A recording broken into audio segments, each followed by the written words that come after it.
Bonjour à tous, et bien prenons un instant aujourd'hui pour méditer le 4e jour du mois avec le Sacré-Cœur de Jésus. Au nom du Père qui m'a créé, du Fils qui m'a sauvé et du Saint-Esprit qui me sanctifie. Amen. Jésus, nous nous immergeons en toi, dans ta divine volonté. Nous nous unissons à toi, nous nous identifions à toi, nous nous consumons en toi, nous fusionnons nos volontés dans la tienne. Et Jésus, comme tous les jours, eh bien, nous te prenons dans nos bras. Nous voulons te dire au nom de tous que nous t'aimons. Nous voulons te louer, te bénir, te glorifier, t'aimer, t'adorer, te remercier avec ta volonté à toi. Et nous voulons te demander que vienne s'établir ton royaume d'amour sur la terre.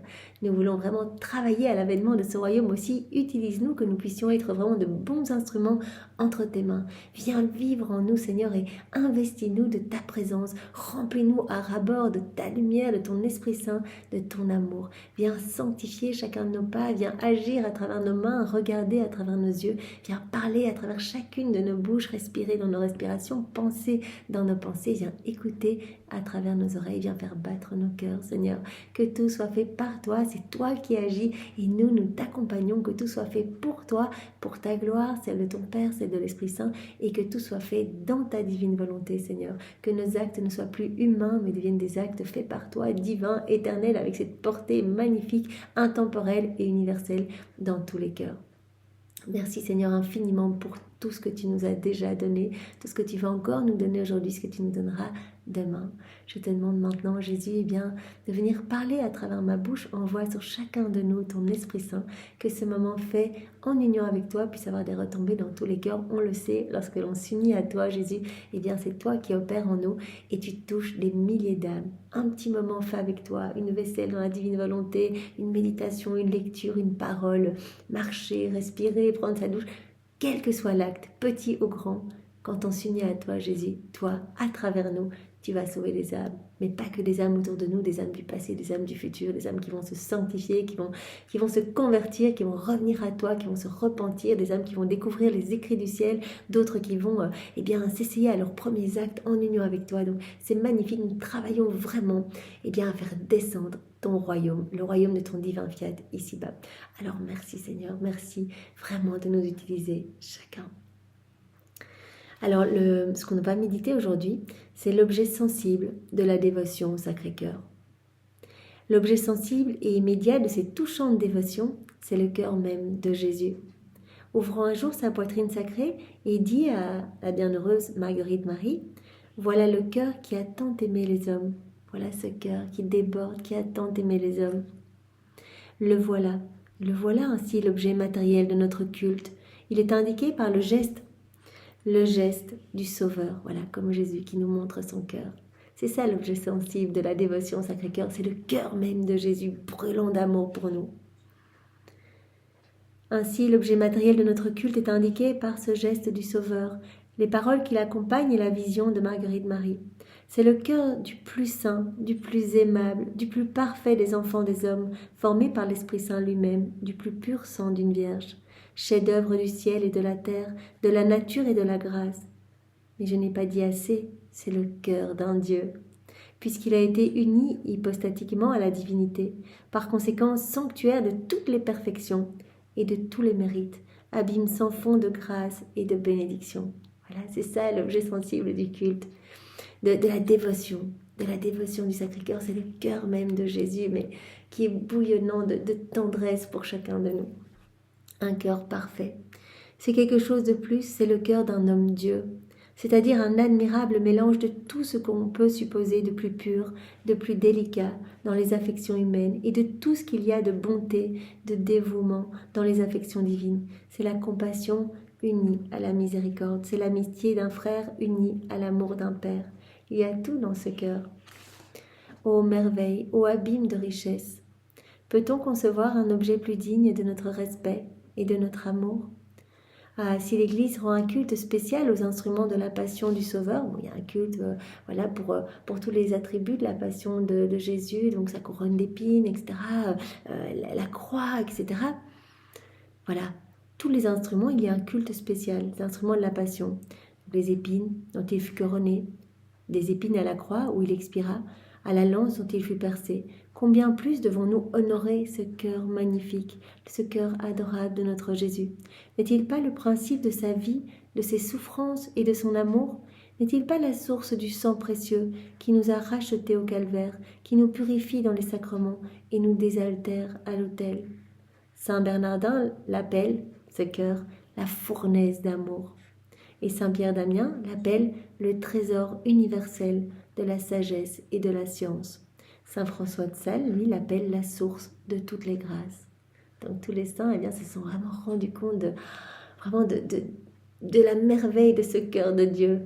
Ce cœur qui veut tout nous donner, qui veut nous aimer et qui brûle en fait, qui brûle d'amour pour nous. Ce cœur qui agonise aussi de ne pas pouvoir nous donner tout cet amour. Parce que bien souvent, les hommes se détournent de Dieu et ne veulent pas accueillir cet amour. Et donc ce cœur, on le voit, est bouillonnant. On voit qu'il y a des flammes qui débordent de ce cœur. Et quoi, ici-bas, on s'estime heureux, après une séparation douloureuse, de recueillir et de garder le cœur d'un père et d'une mère? Et nous ne rendrions aucun hommage au cœur de Jésus, le plus saint, le plus tendre, le plus généreux de tous les cœurs. Donc comme on l'a vu dans l'exemple hier, il y a certaines personnes qui gardent le cœur, dans une petite urne, le cœur d'une personne bien aimée, une personne défunte. Et on ne ferait pas de même pour le cœur de Jésus, on ne vouerait pas une dévotion au cœur de Jésus, ce cœur parfait qui est dévorant d'amour pour nous. Âme chrétienne, Jésus nous donne son cœur. Et que demande-t-il en retour? Il demande l'offrande de notre cœur. Voilà, il veut tout nous donner, il y a tout dans son cœur. Et il nous demande en échange que nous lui offrions nos vies, que nous lui offrions notre cœur. Mon fils, dit-il, donne-moi ton cœur. Il est impossible que notre cœur ne se donne pas à quelqu'un puisqu'il ne peut vivre sans aimer. D'un côté, il y a le monde qui nous demande notre cœur, mais pour le changer, on en enfer. Et de l'autre, Jésus qui nous demande notre cœur, qui désire ardemment le posséder pour en faire un paradis de délices dès cette vie. À qui est-ce qu'on va donner notre cœur? À qui donnerons-nous la préférence? À toi seul, ô Jésus. Nous voulons vraiment te répondre. À toi seul, nous voulons te donner nos cœurs aujourd'hui. Nous voulons nous consacrer à ton sacré cœur et t'offrir nos cœurs, Jésus. Dieu d'amour, oui, à toi seul, mon cœur tout entier pour toi, sans retour, sans partage, à la vie et à la mort, dans le temps et l'éternité, mon cœur t'appartient. Sacré cœur de Jésus, donne-moi pour partage de t'aimer toujours et toujours davantage. Alors voici le petit exemple du jour. Alors, quand la persécution religieuse sévissait en Angleterre, dans toute sa fureur, l'attachement à la foi catholique était considéré comme un crime d'État. Donc c'est le temps des persécutions en Angleterre et toute personne qui proclame sa foi, qui est catholique, est considérée comme un criminel. Vraiment, aimer Dieu, aimer Jésus, c'est un crime d'État. On infligeait aux fidèles le nom de traître et on le prodiguait dans les termes de leur jugement, aussi bien que dans les tortures de leurs martyrs. Donc vraiment, ils étaient condamnés à mort, en fait. Tous ceux qui proclamaient leur foi, tous ceux qui étaient catholiques, on les considérait vraiment comme des traîtres. Le supplice le plus commun consistait à suspendre les martyrs à la potence, donc à les pendre. Puis on coupait la corde, tandis qu'ils vivaient encore, et le patient tombait à terre. Alors le bourreau, armé d'un grand coutelas, fendait le cœur de la victime. Donc on les suspendait à la potence, donc atroce souffrance, on coupait la corde, le corps tombait, et à ce moment-là, il y avait un bourreau qui venait fendre la poitrine pour en arracher le cœur. Fendait le corps de la victime, allait chercher son cœur dans sa poitrine, ce cœur encore battant, l'arrachait et le montrait au public en criant « Voilà le cœur d'un traître ». Un religieux, près d'expirer dans cet affreux tourment, pendant qu'on cherchait son cœur palpitant, recueillit ses forces et jeta au bourreau ce magnifique démenti. Non, ce que tu tiens dans la main n'est pas le cœur d'un traître, c'est un cœur consacré à Dieu, un cœur offert à Dieu. Et son dernier soupir fut un acte d'amour divin. Ah, fasse le ciel, âme chrétienne, qu'au jour de votre mort, quand vous sentirez dans votre poitrine les derniers battements de votre cœur, vous puissiez repousser la main de Satan et vous écrier « Arrière, Satan, arrière, ce cœur ne t'appartient pas, ni le monde ni les passions ne l'ont souillé. Mon cœur n'a battu que pour le cœur de Jésus. » Donc voilà, aujourd'hui, c'est un appel d'offrir notre cœur à Jésus. Voilà, ce sacré cœur qui brûle tellement d'amour pour nous, voilà. En échange de son amour, il nous demande notre amour, il nous demande notre vie, il nous demande notre cœur. Donc vraiment, consacrons-nous aujourd'hui. Il est à Dieu ce cœur.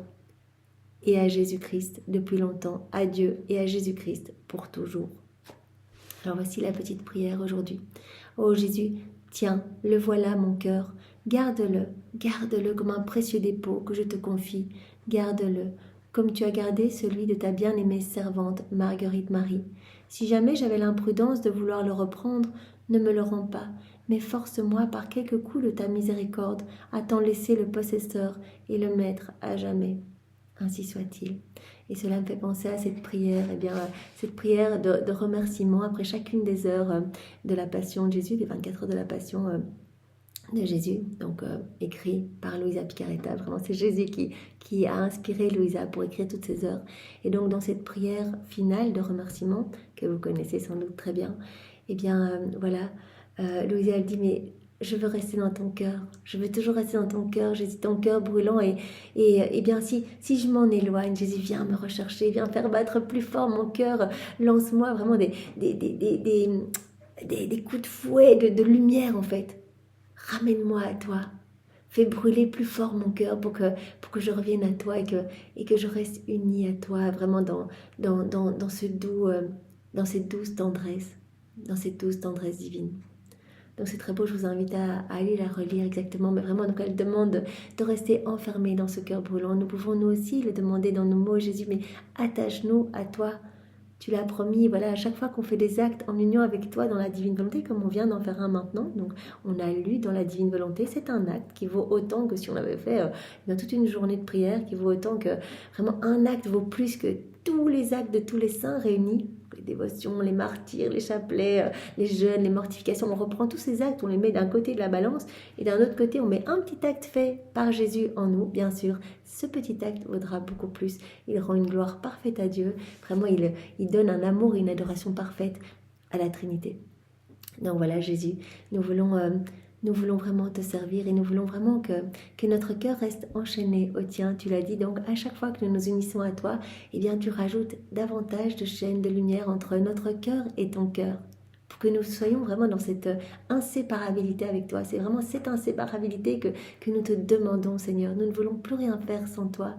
Nous voulons que ce soit toi qui viennes marcher dans nos pas, que ce soit toi qui respire dans nos respirations. Nous voulons que tu fasses tout en nous, que tu te sentes bien dans notre cœur, que notre cœur soit pour toi un petit lieu de repos en fait. Nous voulons être des sentinelles pour ton cœur. Comme tu nous l'as dit il y a quelques jours dans les écrits du ciel, voilà l'âme qui vit dans la divine volonté, qui m'appelle dans toutes ses actions, eh bien, elle se fait la sentinelle de mon cœur. Donc vraiment, elle dresse comme une palissade de lumière entre mon cœur et les hommes, pour que vraiment je ne puisse plus souffrir de toutes ces offenses, de tous ces péchés. Voilà, c'est comme si elle venait se placer entre le ciel et la terre, et que toutes les choses mauvaises, eh bien, elle les reprend. Voilà, toutes les paroles mauvaises, les actes pécamineux, les jugements, tout ce qu'il y a de mauvais, eh bien, l'âme reprend, vivant dans la divine volonté, reprend tout cela, plonge tout dans ma divine volonté pour ne m'offrir qu'adoration, louange, bénédiction, remerciement. Donc cette âme est vraiment la petite sentinelle de mon cœur. À chaque fois qu'elle s'unit à moi, elle augmente encore cette muraille de lumière qui me protège des offenses des hommes. Et vraiment, en restant unie à moi et en me protégeant, je me fais la sentinelle de son cœur à elle. Parce que cette âme va rester dans mes bras, enchaînée à moi. Et donc, dans cette palissade de lumière, les démons n'auront plus aucune emprise sur cette âme. Donc, ils se verront contraints de s'éloigner parce que cette lumière les effraie en fait. Toutes ces lumières qui rayonnent de ma divinité, vous avez dit Jésus dans ce passage, cette lumière va rayonner de cette âme. Dès qu'elle s'unit à moi, il y a un flot de lumière qui se dégage de cette âme. Et donc les démons sont contraints de s'éloigner. Donc voilà, demandons à Jésus cette grâce de rester tout le temps unis à lui. Notre cœur vraiment fusionné dans le sien. Que ce soit son cœur qui batte dans le nôtre, vraiment, et qu'à chacun de nos battements de cœur, nous puissions offrir des milliards et des milliards d'actes d'amour, d'adoration, de louange, de bénédiction, au nom de tous.